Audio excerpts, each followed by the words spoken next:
Assalamualaikum warahmatullahi wabarakatuh. Selamat siang pemirsa dimanapun berada. Salam hangat untuk kita semua. Dan selamat datang di podcast Sempeni TV, podcastnya Santri, Santri Siaga, Santri Jiwa Raga. Nah, pada kesempatan kali ini kita kedatangan narasumber yang hebat, yang menjadi panutan bagi santri yang ada di pondok pesantren. Nah, narasumber tersebut beliau merupakan salah satu kepala asrama putra pondok pesantren Modern Nurul Ikhlas. Beliau bernama Ustadz Zakir. Selamat siang Ustadz. Ya, siang Ustadz. Selamat datang di perbincangan Kiat-Kiat Santri. Nah, kita pada kesempatan kali ini akan membahas seputar tentang santri Ustadz. Nah, pondok pesantren itu kan biasanya berbeda dengan yang di luar Ustadz, sekolahnya ataupun kegiatannya, dan biasanya asrama pondok pesantren tidak jauh dari asrama.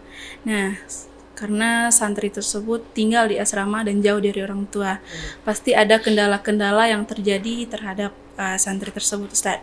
Nah, yang mau dibahas kali ini tentang seputar kiat-kiat santri.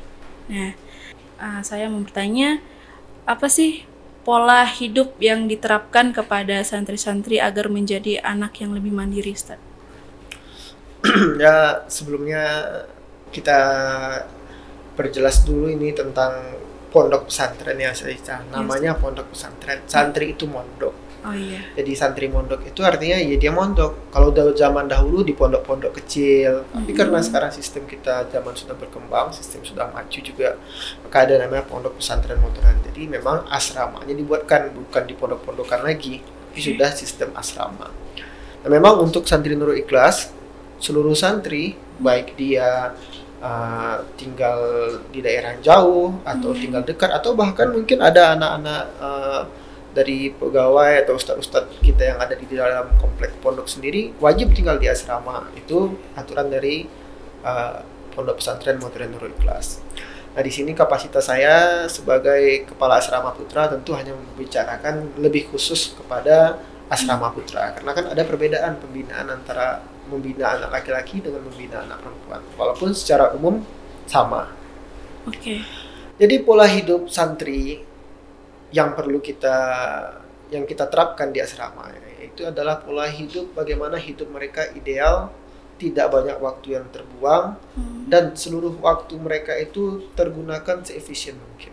Jadi di asrama dari bangun pagi sampai dia tidur lagi nanti itu kita koordinir lah, udah kita atur, ini kamu bangun tidur ngapain, bangun tidurnya jam berapa, sampai nanti dia tidurnya jam berapa, dan sebelum tidur harus ngapain, tidurnya di mana, itu udah kita atur. Jadi artinya kehidupan sehari-hari anak-anak udah kita terapkan aturannya dengan baik di asrama. Perbedaannya tadi ya, gimana perbedaannya dengan di rumah. Pertama kita garis bawahi dulu, rumah mereka kan beda-beda. Jadi mungkin dari rumah mereka masing-masing ada yang berbeda. Bahkan ada mungkin yang di rumahnya sebelum dia masuk pondok itu sudah berlaku sebenarnya aturan pola hidup asrama itu di rumahnya masing-masing. Ada itu santri kita yang dari rumah dia sudah terbiasa bangun pagi, sudah biasa teratur kehidupannya, tergantung dengan didikan orang tua. Tapi ada juga yang memang santri yang di rumahnya asal-asalan, malas-malasan, ini ya namanya juga di rumah masing-masing dengan orang tua yang berbeda-beda tipenya, keluarga yang berbeda-beda, daerah juga berbeda-beda, budaya berbeda-beda. Dimasukkan anaknya ke pondok itu menjadi satu budaya berdisiplin. Kalau di asrama berdisiplin dalam kehidupan. Perbedaannya yang pertama yang memang sering yang sering diungkapkan oleh santri-santri kita, yang paling kita dengar dari anak-anak baru ya, dari santri-santri yang baru masuk, itu terkait bangun pagi. Memang rata-rata anak Indonesia ini mungkin tidak terbiasa bangun sebelum subuh. Malah di sini kita selalu dibangunkan anak-anak setengah jam sebelum azan subuh. Jadi itu yang paling kentara lah anak-anak. Yang kedua yang paling kentara sama mereka berpisah tidurnya, tidak ada orang tua. Nah, berpisah tidur tidak ada orang tua ini macam-macam yang kita temukan di asrama nih. Santri-santri kita ada yang dia langsung bisa dia senang tidur ada teman-temannya, karena kan di asrama putra khususnya satu asrama itu ada 8 orang, ada yang 10 orang. Itu kan tidurnya di depan. Ada yang senang dia tidur sama teman-teman. Kan karena di itu juga ya anak-anak kan ada yang suka tidur dengan teman, ada yang suka tidur sendiri, ada juga yang merasa canggung tidur sama ada teman-teman lain, atau mungkin ada yang masih tidur dengan orang tua di rumah. Tiba nyampe di pondok dia harus tidur sendiri, tidur sendiri, kasurnya diberesin sendiri, selimutnya dia harus bereskan sendiri. Nah kalau di pondok kan kalau kasur kotor nggak bisa ngadu, ya harus kita sendiri yang bersihkan. Kalau selimutnya kotor harus kita sendiri yang cuci, nggak bisa dilapor ke orang tua atau lapor ke mbaknya pembantu, nggak bisa. Lalu selanjutnya yang menjadi shock culture, ya, budaya yang mengejutkan buat santri-santri baru nih pada khususnya adalah budaya antri. Budaya antri itu karena anak-anak kan banyak ya di asrama, satu gedung itu bisa 100-an orangnya. Nah, di mana mereka harus antri, apa-apa harus antri, makan antri, mandi pun antri. Nggak biasa tuh kalau mandi kan nggak biasa antri. Makan biasanya makan di rumah, lauknya idamnya sudah terhidang, mereka tinggal makan. Kalau sekarang nggak, mereka harus ngantri, bawa piring sendiri, nanti setelah makan cuci piring sendiri.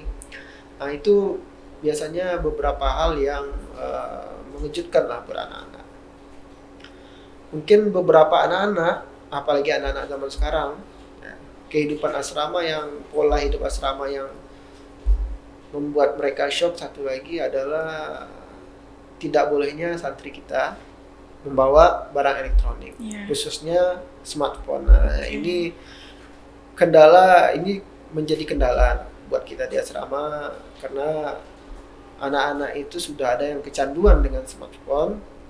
Ketika dia sudah kita masukkan ke asrama, dia tidak bisa berinteraksi dengan smartphone. Nah, itu lebih banyak sekarang anak yang menangis karena tidak bisa main HP daripada rindu kepada orang tua. Nah, gitu kendala di asrama tuh. Jadi pola hidup kita di asrama, anak-anak bangun pagi sebelum subuh, sholat subuh berjamaah di masjid. Setelah sholat subuh itu ada bacaan subuh. Setelah itu mereka mufrodat ini vocabulary atau pembagian kosakata bahasa asing. Lalu mereka mandi, makan, berangkat sekolah. Nanti sampai zuhur dia ke masjid lagi, semua sholatnya kan di masjid. Setelah asar nanti, setelah makan siang dia antri, setelah makan siang dia ke sekolah lagi, asar ke masjid lagi, setelah asar baru mereka bisa ke olahraga, ada yang ekskul, ada yang latihan ini, latihan itu, ada yang ikut organisasi ini, organisasi itu, mereka berkegiatan. Nanti jam sebelum maghrib mereka harus ke masjid lagi, ibadah maghrib. Setelah itu ada ibadah program asrama ya, program ibadah, program tahfiznya, atau kadang-kadang juga ada program bahasa di selang-seling, setiap angkatan berbeda-beda. Sholat isya, nanti makan malam lagi. Setelah itu mereka mengerjakan PR atau PA ya, pekerjaan asrama kalau di sini. Dan juga melaksanakan kegiatan-kegiatan lainnya, misalnya ada remedi dia bisa dikerjakan, atau mereka ada yang harus diurus ke ustadznya, atau menyetor hafalan malam itu bisa, baru mereka tidur. Jam setengah 11 malam mereka harus sudah tidur semua. Sebelum itu tidur jam 10 sudah boleh tidur. Jadi pola kehidupan yang seperti itu tuh berlangsung setiap hari, 6 hari dalam seminggu, kecuali hari Kamis, karena hari Kamis libur. Untuk pagi anak-anak itu tetap bangun subuh, sholat di masjid. Nah, cuma kegiatannya berbeda, mungkin tidak ada ke sekolah kan, jadi mereka muhadasah ini conversation in foreign language. Lalu ada pembersihan umum ini guru jadi setiap minggu anak-anak guru membersihkan asramanya ke masing-masing kamarnya. Baru mereka mempunyai waktu free, waktu bebas sampai nanti maghrib. Jadi pola kehidupan mereka yang sudah diatur jam-jamnya, yang teratur oleh bel, ya, dan kita paksa anak-anak itu mengikuti pola itu di pondok. Nah, itu dia perubahan polanya dari rumah ke asrama seperti itu. Dimana di rumah dia mungkin ketika tidak melaksanakan sesuai dengan yang dijadwalkan mungkin agak santai ya, tidak terlalu ditekan. Tapi kalau di sini memang kita harus tekankan. you like it or not, suka atau tidak suka, harus ikut pola Diikuti, hidup Ustaz. asrama. Jadi bagi sebagian anak yang sudah mungkin terbiasa dengan hidup berpola yang rapi, disiplin di rumah, disiplin waktu, mungkin mereka tidak ada beban ya, tidak ada keterpaksaan. Bagi sebagian anak yang mungkin di rumahnya lebih santai dalam tanda kutip, jadi mereka akan sedikit kesulitan untuk beradaptasi, tapi lama-lama mereka akan terbiasa ya. Nah, terbiasa karena terpaksa, lama-lama terbiasa jadi kebiasaan. Nanti itulah tujuan kita tidak mempedulikan dia latar belakangnya seperti ini seperti itu. Yang aturan pokok pola hidup di asrama semua santri harus ikut. Oke. Ya, jadi itu pola hidup di asrama nih, Ustazah. Tapi kalau itu kan sehari-hari ya, mungkin nanti pada suatu saat ada event-event khusus yang merubah pola mereka, itu kan kita kondisional aja. Apalagi sekarang masa pandemi, pandeminya belum usai, ada sedikit perubahan di pola asrama di mana mungkin ketika cuaca kurang mendukung, mungkin mereka tidak sholatnya berjamaah di asrama masing-masing, tidak perlu ke masjid. Mungkin hanya ya sekitar situlah pola hidup kita di asrama. Lalu tadi mungkin pola sedikitnya tentang anak-anak di asrama ini, polanya apa lagi ya yang mereka karena sudah lama di asrama jadi kita lupa kalau di rumah itu seperti apa ya. Tapi di asrama yang jelas anak-anak menikmati. Anak menikmati dan dia tahu nggak, mereka merasa terpaksa untuk mengikuti tapi dia tahu itu buat kebaikan dia. Oke, Ustaz.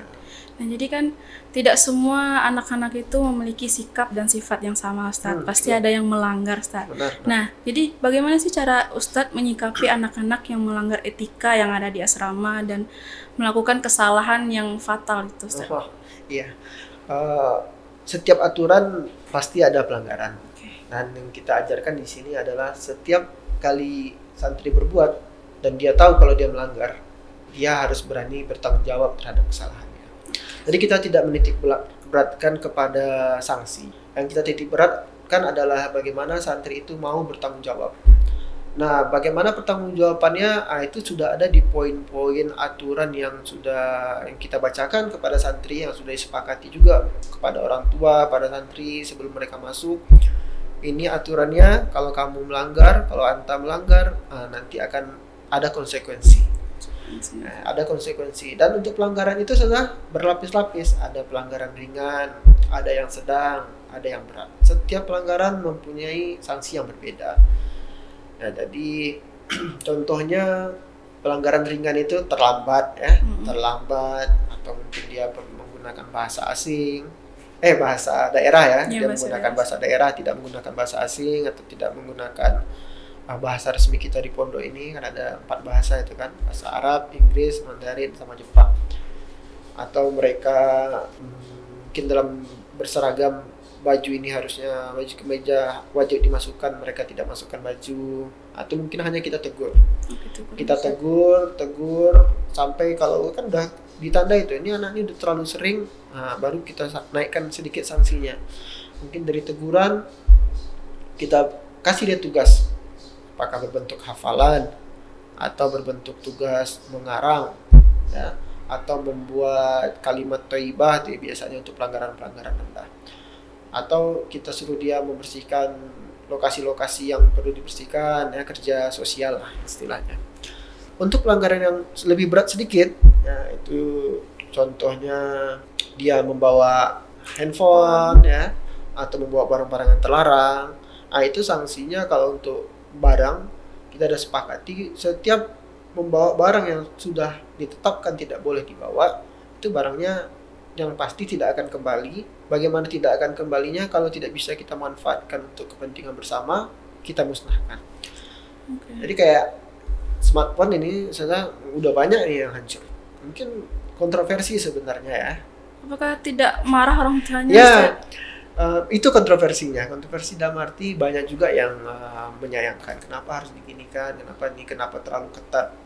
Kok kedapatan bawa HP? Nah, cuma mungkin kita semua nih kan, kita mengingatkan juga nih, handphone ini bisa menjadi sumber kebaikan, sumber informasi, tapi dia untuk Bisa keburukan juga Ustaz. sumber dosa, sumber kejahatan ada di sini. Oke, Ustaz. Karena kita kan nggak bisa mengontrol apa yang dia akses di handphonenya, dia gunakan untuk apa. Sekarang handphone ini bisa menggapai dunia secara keseluruhan kan. Iya, Ustaz. Kita nggak bisa tahu dia berkomunikasi apa, dia buka situs apa saja. Nah, itu kan tidak baik. Iya. Dan barang-barang yang terlarang, salah satunya kenapa ada barang-barang yang kita larang kayak HP. Kalau HP hilang, ya hilang, nah, nanti dia nggak bisa nih. Kalau dia bawa HP diam-diam, taruhlah dia nggak ketahuan ya, saja. Tahu-taunya HP-nya hilang, ya kan?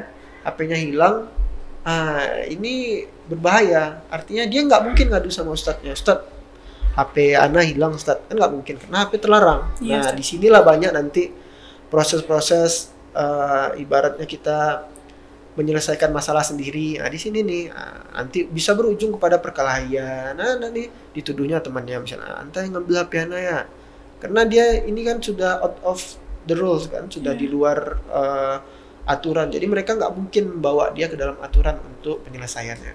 Nah, ini anak-anak menyelesaikan masalah sendiri ketika dia belum cukup dewasa, di situ banyak terjadi akibat-akibat fatal. Makanya untuk HP itu ternyata memang kita tidak ada no sorry lah, tidak ada maaf. Oke, Ustaz. Dan memang sudah kita wanti-wanti kan dari awal kepada wali murid, kepada anaknya, HP tidak boleh dibawa ke asrama. Dan memang sudah disampaikan. Jadi kita sebenarnya nggak perlu di asrama, kita nggak ada main gondok-gondokan. Artinya nggak ada kesal-kesalan. Kita cuma menjalankan apa yang sudah kita sepakati.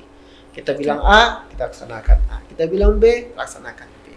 Nah, Ustaz, ketika anak itu salah satu melanggarnya itu, maaf ya Ustaz, ketika mereka bertemu lawan jenisnya mereka, Ustaz, gimana cara menyikapinya itu, Ustaz? Ya, untuk pertemuan dengan lawan jenis, kalau pertemuan itu jarang terjadi ya. Cuma kalau berhubungan dengan lawan jenis, khususnya kalau kita di pesantren kan karena kita ada putra putri, berhubungan lawan jenis antara santri putra dan santri putri, itu memang bisa kita beri sanksi. Biasanya nih sampai kita panggil orang tuanya. Nah, karena terkait hubungan lawan jenis ini kita juga membutuhkan kerjasama dengan orang tua di rumah terkait bagaimana nih mengingatkan anaknya, ya. Karena banyak orang beralasan kan rasa itu tidak bisa ditolak, katanya kan. Tapi kalau rasa itu kan nafsu, harusnya kita ajarkan kepada anak-anak itu kan melawan, mengkontrol nafsunya, dilawan nafsunya. Itu perjuangan aja tuh sebenarnya. Yang seperti itu pasti ada tanda mereka normal. Cuma kita nasihati dia dengan watawasaw bil haq, watawasaw bis sabr ya. Nasihatnya dengan kebenaran. Itu nggak boleh oleh Tuhan. Kan la taqrabu zina, jangan dekati zina. Jadi pendekatan kita untuk masalah hati itu kan permasalahannya bukan artinya bukan di disiplin yang zohir ya, itu kan masalah hati dia. Tentu kita kembali ke obat hati kan, hati adalah Al-Quran. Jadi menasihatinya ya dengan sesuai dengan nasihat Tuhan dalam Al-Quran. Oke, Ustaz. Nah ini Ustaz, ini untuk santri baru ya, saat terkhusus mereka mencoba untuk hidup mandiri. Bagaimana cara kita menekankan kepada mereka untuk tinggal di asrama ini enak loh gitu loh, Ustaz. Gimana caranya? Caranya kita harus beri mereka pengertian dulu kan Ustazah, waktu mereka baru masuk. Kenapa antum harus bangun pagi misalnya? Kenapa antum harus biasakan mengantri? Kenapa antum makan itu harus duduk, ya harus baca doa? Kenapa antum harus mandi pagi? Kenapa bangun tidur harus rapikan tempat tidur? Jadi kita beri pemahaman aja. Kita kasih tahu ini supaya nanti kalau sama anak baru biasa kita bilangnya ya supaya nanti di rumah kalian tuh udah bisa membantu orang tua misalnya. Supaya di rumah nanti kita lagi yang bangunin orang tua kalau bisa kan. Jangan orang tua yang susah-susah bangunin kita yang bangun pertama di rumah.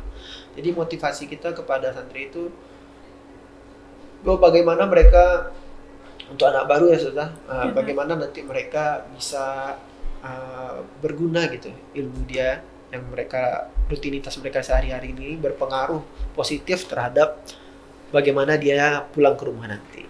Oke, Jadi Ustaz. kalau untuk anak baru memang harus kita arahkan ke rumah supaya dia merasa tidak terpaksa, dia tahu oh iya dia juga ya gitu kan. Dia juga saya harus bangun pagi, maka dia bangun pagi.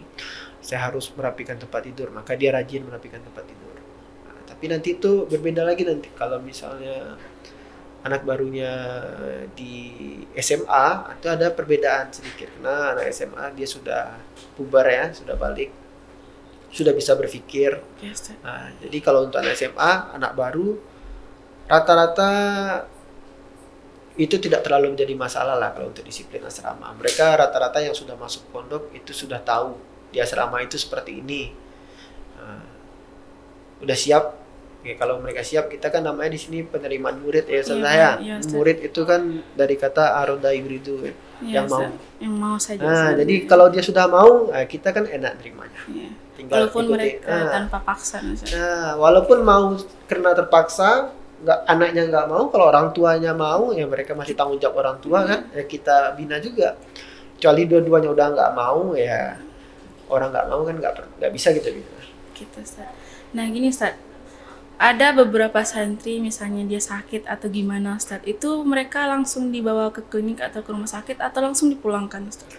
Kalau kita di sini punya klinik, ada juga dokter yang piket setiap hari, beberapa kali seminggu juga diadakan, diperbolehkan gitu ya berobat keluar. Jadi ada tahapan-tahapan perlakuan kita terhadap anak-anak sakit. Kalau sakitnya bisa kita tangani di klinik, maka cukup di klinik kita saja kita tangani. Tapi ada beberapa sakit yang mungkin tidak bisa, yang membutuhkan operasi misalnya, yang memang membutuhkan bed rest. Nah, itu memang kita arahkan dia kita sampaikan kepada orang tuanya, silahkan dibawa berobat di mana dia bisa berobat biasanya, karena kan biasanya ini wali murid kita, orang tua punya langganan ya, ini dokter sama dokter ini biasanya.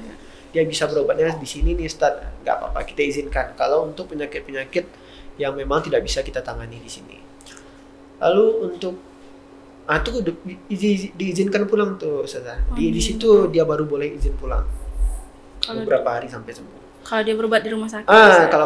Kalau dia berobat kita cuma membawa dia ke rumah sakit yang ada di dekat pondok. Ya. Nah, itu biasa kita laksanakan di sore hari. Dia cukup izin, nanti ada wali kamarnya atau petugas dari klinik kita yang membawa ke rumah sakit untuk berobat, check up. Itu biasanya kan sakit-sakit seperti kontrol gigi ya kan, behel atau apa. Itu kan kita belum ada di sini. Nah, jadi itu memang dibawa ke dokter yang bersangkutan, diperiksa. Atau mungkin dia sakit sudah ditangani di sini 1-2 hari tidak ada perubahan, kita bawa cek di dokter sini, katanya silakan dicek ke dokter penyakit dalam spesialis karena kita di sini belum ada spesialis. Nah, kita bawa juga keluar. Nanti bagaimana hasilnya itu semuanya itu dengan persetujuan orang tua. Kalau dibawa keluar, dibawa keluar di sini, dibawa ke instalasi kesehatan yang ada di luar pondok, itu memang kita konfirmasi dulu ke orang tua, apakah orang tuanya setuju atau tidak. Kalau setuju kita bantu. Jadi terhadap sakit anak-anak di sini ya penanganan kita ada terhadap penyakit-penyakit yang memang bisa kita tangani di dalam. Kalau penyakit yang tidak bisa ditangani di sarana kesehatan pondok kita dan nakes-nakesnya, maka kita arahkan untuk dibawa ke instalasi kesehatan terdekat yang ada di luar yang memadai lah. Oke. Nah, jadi inilah Ustaz, bagaimana cara anak-anak itu supaya tidak keinginannya untuk pulang itu lebih apa Ustaz? Lebih kuat Ustaz. Keinginan pulang lebih kuat atau supaya dia tidak betah di asrama loh Ustaz. Ya, supaya betah di asrama. Biasanya masalah betah-betah nih Ustazah adanya di kelas 1 ya. Saya baru masuk nih yang betah-betah.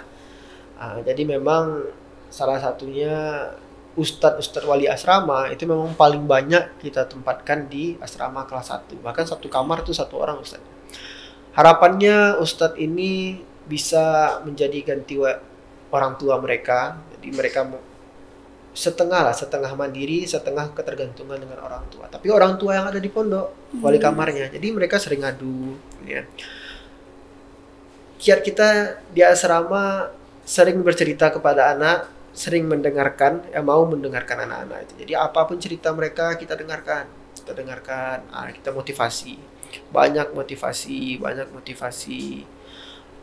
Dia rindu pulang itu wajar. Wajar. Jauh dari orang tua ya. Dia rindu orang tua, rindu rumah, itu hal wajar. Tapi sekarang bagaimana dia tahu nih apa yang dia lakukan di pondok ini itu untuk kebaikan dia dan untuk pengabdian dia juga kepada orang tuanya.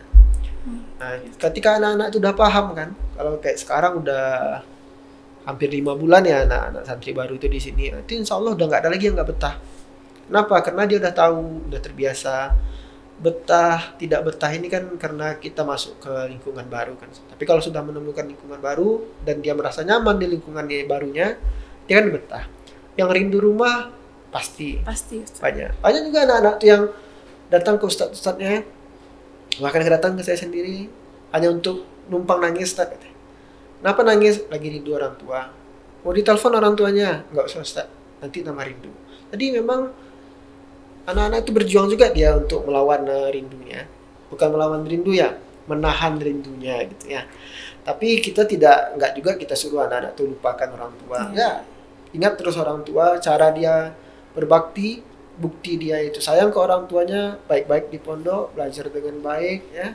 Doakan selalu orang tuanya dalam ilmu agamanya, akan itu yang diharapkan orang tua. Jadi masalah betah-betah nih rindu tadi ya, rindu rumah itu bukan sesuatu yang kita larang, tapi harus kita konten, harus kita fasilitasi lah supaya dia nggak takut nangis sama kita. Jadi memang sekarang anak-anak kita kan memang relatif lebih cengeng daripada anak-anak dulu, tapi ya kita maklumi dan kita harus menjadi wali-wali kamar, wali-wali asrama, bahkan mudabirnya harus menjadi sosok orang tua yang mau mendengarkan keluh kesahnya, mau menemani anaknya menangis, ya, dan setelah itu bisa kembali membangkitkan semangat santri-santrinya di asrama. Oke, Ustaz. Ini terakhir nih, Ustaz. Apa sih pesan Ustadz untuk santri-santri yang ada di seluruh Indonesia, Ustaz? Pesannya untuk seluruh santri yang ada di Indonesia, ya, dinikmati kehidupan kita di pondok, di asrama, baik di sekolahnya, di pondok, di kamarnya sama teman-temannya. Biasanya ini kan ada yang berantem gitu ya, cekcok sama temennya, kadang sama abang kelas atau sama adik kelas, itu dinikmati aja. Cepat-cepat memaafkan kalau ada yang seperti itu. Kenapa? Karena pengalaman saya ini kan saya alumni sini nih, Ustaz. Bagaimanapun kita di asrama itu ujung-ujungnya nanti ketika kita sudah lulus, masalah-masalah tuh nggak ada. Jadi kita sudah mempunyai teman. Contohnya saya nih pergi kemana-mana udah ada teman, nggak bingung lagi mau ke sini, ada yang bisa dihubungi. Alumni sesama alumni, karena kalau udah alumni itu nggak ada perbedaan umur lagi, udah mau dia 10 tahun di atas kita, 10 tahun di bawah kita, kalau dia sudah atas sama-sama nama alumni, nah dia pasti akan seperti saudara tidak saudara. Karena mereka sering bertemu ya, Ustaz.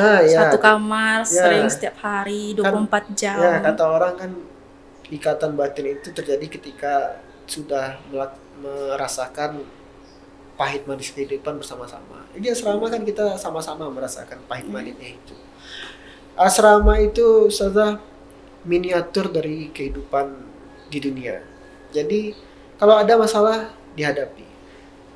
Macam-macam karakter teman, sifat teman, ya di luar juga bermacam-macam. Tapi kita kayak unggulan kita di asrama, kita bisa kontrol. Artinya ketika kita melakukan kesalahan, ada yang mengingatkan dan bisa diarahkan. Tapi kalau di masyarakat kan saja kita melakukan kesalahan udah dicap nanti kita oleh masyarakat. Cap masyarakat ini kan susah. Jadi hidup bersakit-sakit lah dahulu, ya, bersusah-susah lah di asrama. kalau terasa susah, tapi ada anak yang nggak susah sama dia di asrama, ya have fun lah, enjoy your life in your dormitory. Banyak teman ya Ustaz. Nah, banyak teman, dan akhirnya nanti Ustazah, anak-anak ini ya, saya merasakan, santri-santri kita juga merasakan, di asrama pengen pulang, ketika udah pulang nanti pengen cepat balik lagi ke asrama ya Ustaz. Seperti itu. Memang itu. Boleh pesan ke orang tua nih Ustazah. Boleh, kalau ada wali murid yang menonton ya. Mudif ini kan istilahnya datang orang tua itu ya. Datang orang tua ke sini. Mudif itu sesuatu yang tidak apa-apa. Nelpon anak, nanya kabar itu wajar. Tapi kita harus juga membatasi diri, kuat-kuatkan diri di rumah, karena semakin kita sering mudif ke anak-anak, semakin mereka merasa rindu kepada rumahnya, kepada orang tua. Semakin orang tua sering menelpon anaknya, semakin dia merasa tergantung kepada orang tua. Jadi ketergantungan kepada orang tua itu nanti susah lepasnya. Sulit ya Ustaz. Ruginya gimana kalau dia sulit melepaskan ketergantungannya kepada orang tua, sedangkan dia hidup di asrama. Ya, akhirnya dia tidak ada masalah apa-apa, dia nggak mau cerita sama ustadznya karena dia sudah biasa cerita sama orang tuanya. Akhirnya dia ke orang tua, apa-apa ke orang tua. Akhirnya ustadz tidak tahu masalah ini. Wali kamarnya, teman-temannya nggak bisa membantu dia karena dia nggak mau cerita sama, kurang terbuka jadinya. Jadi dia pendam sendiri ya Ustaz? Dia pendam sendiri, dia mau ceritanya cuma sama orang tua misalnya. Kan? Nah, jadi itu, jadi kepada wali murid ya dimotivasi anak-anaknya supaya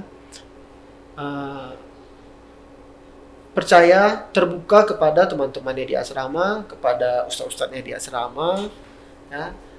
Dikurang-kurangi nelpon orang tua, nelpon anaknya, mungkin untuk tahun pertama, untuk 1 bulan pertama 1 kali seminggu, selanjutnya mungkin 1 kali sebulan, kalau memang tujuan orang tuanya mau anaknya mandiri. Nah, tapi kalau tujuan orang tuanya cuma menitipkan anak, di sini kan berbeda. Ya, pondok ini bukan tempat penitipan sebenarnya kan, tempat pendidikan. Untuk belajar lebih mandiri ya Ustaz? Untuk belajar lebih mandiri. Jadi jangan sampai anaknya kuat, orang tua yang nggak kuat. Nah, kan kalau sekarang itu dilema kita kan. Ada yang orang tuanya kuat, anak nggak kuat. Nah, ini bisa kita apakan, karena orang tuanya pasti akan mendukung. Ada yang orang tua kuat, anaknya kuat. Nah, ini mantap. Ya, bagus dia, cepat perkembangannya, cepat adaptasinya, cepat dia berkembang di asrama, cepat dia bisa bergaul dengan teman-temannya. Jadi energinya habis untuk bisa digunakan untuk hal-hal positif, untuk menambah ilmunya, nggak untuk mikirin rumah lagi, nggak untuk nangis-nangis lagi. Ada yang anaknya tidak kuat, orang tuanya nggak kuat. Nah, ini susah nih, Nah, ini biasanya yang anaknya nangis, orang tuanya nangis. Ditelepon sedikit, orang tuanya langsung datang nangis-nangis. Nah, ya terlalu banyak drama, akhirnya energinya digunakan habis untuk drama aja. Jadi dia ketergantungan. Nggak lepas-lepas. Tapi kalau ada juga nih yang susah, anaknya udah kuat, orang tuanya nggak kuat. Ini pernah nih, ada kita alami. Jadi kepada orang tua, anaknya dikuat-kuatkan, orang tuanya juga harus kuat. Seperti itu. Orang tua kuat, anak kuat, ustadz-ustadznya kuat, nanti jadi santri yang kuat. Barulah namanya santri siaga kan, siaga jiwa raga. Oke, Ustaz. Terima kasih Ustadz untuk perbincangan kita siang ini. Semoga memotivasi seluruh santri yang ada di Indonesia, khususnya yang di Pondok Pesantren Nurul Ikhlas. Syukran Ustadz. Assalamualaikum warahmatullahi wabarakatuh. Waalaikumsalam.